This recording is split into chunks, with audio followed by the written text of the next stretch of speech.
All podcast dreams do come true. They do. Do you want to do an introduction of yourself?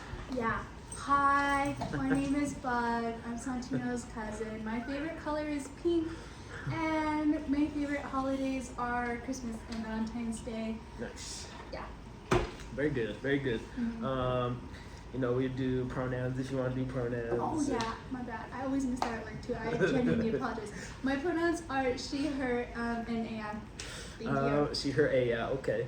And then so this class is for race, gender class. It's intersectional analysis on, the happenings in the world, what's going on, the system, the way things work. And so you had said that you have a kind of an idea about what intersectionality is, intersectional feminism is. Give me your version of what you think that means. Okay, intersectional feminism was taught to me by my mother, who's the reincarnation of Rush Limbaugh. So I'm sorry. She has a degree in ethnic studies. Yeah, but she's Rush Limbaugh. Anyways, I believe that intersectional feminism, at least, or intersectionality, perhaps, maybe, is inclusive of all identities. So it's, if you're disabled, if you have a different gender identity, sexual orientation, all sorts of things that are not technically, but actually marginalized within the United States. Okay. And taking that into consideration, including race, of course. Okay. And then, all right, so how we learn about it in our class is this, right? That intersectionality is about power.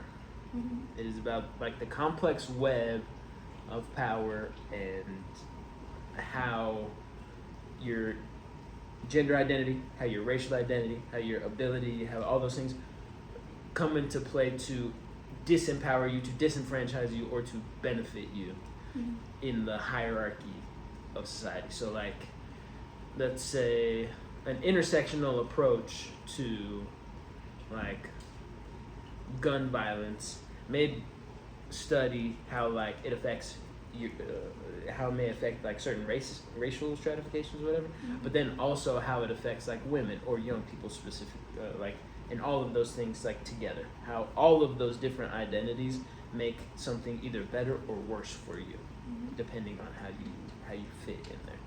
So does that kind of like help? Yeah, it checks help you out. understand? So like, no offense to the white ladies, but white women liberals tend to succeed more off of this feminist movement Yes. than other people. Yeah. It's cool that you mentioned that. One of the things, so I'm reading this book over here, Hood Feminism by Mickey Kendall, Right. and that's the Black feminist critique of feminism. Oh. So that's an intersectional critique of feminism. That just like you said, the feminism that Black women were experiencing when the feminist movement was coming up was benefiting white women rather than benefiting all women. Yeah. And so, and then it also talks about how like white women, how whiteness is weaponized within feminism to uphold white supremacy. Yeah, yeah, the patriarchy and white supremacy, basically. Because the patriarchy depends on white supremacy also, I guess. But like, I guess if we talk about the racial contract and about how like, do you know what that is? I don't know what the racial contract is. I'm sorry. No, it's okay. Charles Mills talks about basically that, you know what the social contract is? John Locke. Oh. You take yourself out of the state of nature to organize society, and you basically do it via agreements. It's not like a real contract, but it basically becomes real in how like it works in society. Yeah. So rather than a social contract, there's a sexual contract, which talks about the dynamic of men and women and how the exploitation of women by men, and this could be for their reproductive labor or for just their awesome personalities and traits, and then pawn it off to their next girlfriend. Yep. Exactly that. And then the racial contract is basically these agreements that establish class based on the racial distinctions. So like, how do you think how would you describe race? describe race. How do you think race manifests in functions? How race manifests and functions, like how we interact with each other, like socially. Yeah, how does it come about? Like, why are there different races? Why are there different races? There's different races because of tribalism, but also I think that there's different races because of colonialism, and I think in America we all just got finally comfortable with saying black instead of African American, right? Because I live with black people at my house, but they're immigrants from Africa versus you are a black person who's African American. Okay. Anyways, what is this tangent? Well, But here's how we describe race, even using the racial contract, and then using like kind of an understanding of like it's a clear cut sort of understanding what it is. So race precedes racism.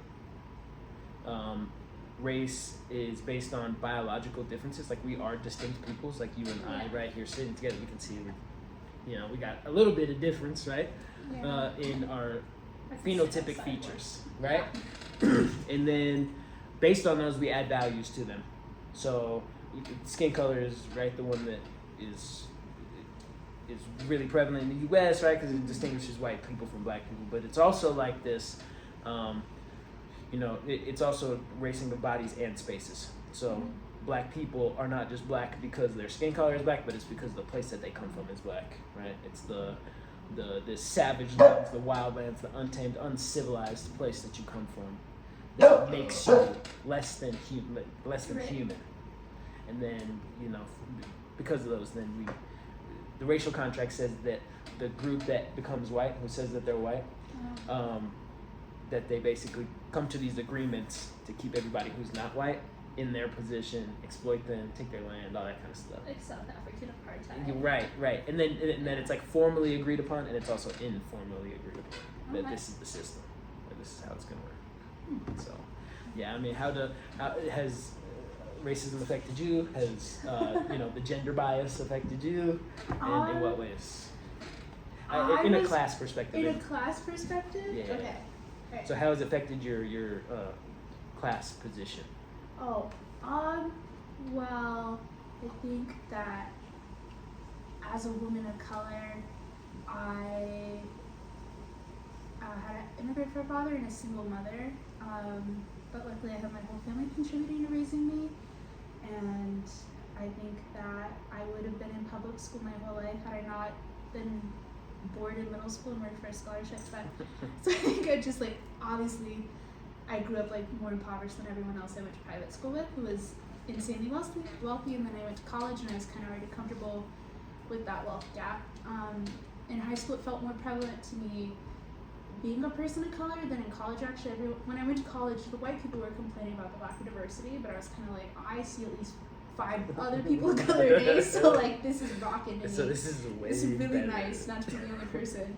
I think I'm sure there is bias towards me being a woman. I ran my union for 2 years, and I think that a lot of people wanted to question whether or not I knew what I was talking about, Right. and if I had done the said research. Right.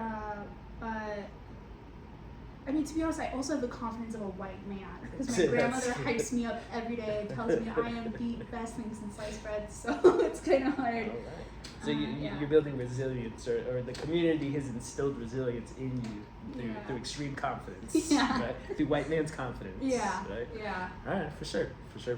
Well, Bug, thank you, appreciate it. That's all that we needed to do. Thanks. Bye-bye. Boom. All right. Okay.